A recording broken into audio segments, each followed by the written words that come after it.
Assalamualaikum sahabat fisika. Perkenalkan saya Kak Ani. Kali ini Kak Ani akan membahas tentang materi pengungkit jenis pertama. Sebelum Kak Ani mulai, kakak mau tahu nih, ada yang tahu nggak sih apa itu pengungkit?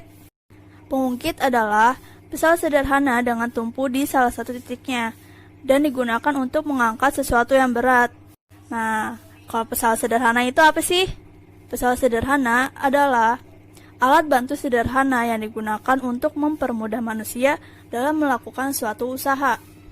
Kalian harus tahu nih, istilah apa saja yang harus kalian ketahui sebelum lanjut ke pembahasan mengenai jungka-jungkit.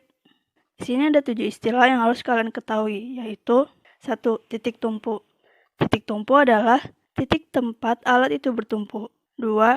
Titik beban. Titik beban adalah titik tempat beban itu berada. 3. Titik kuasa. Titik kuasa adalah titik tempat gaya atau kuasa yang diberikan.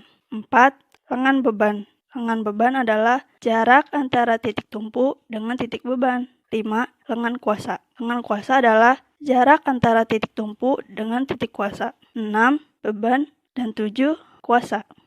Selanjutnya, pada pengungkit jenis pertama yaitu letak titik tumpu berada di antara titik beban dan titik kuasa.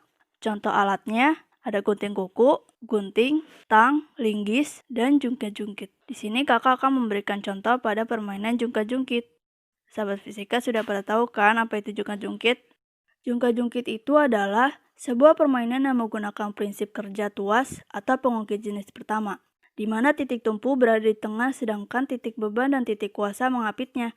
Cara memainkannya harus dinaiki oleh 2 orang anak agar terjadi pergerakan naik dan turun.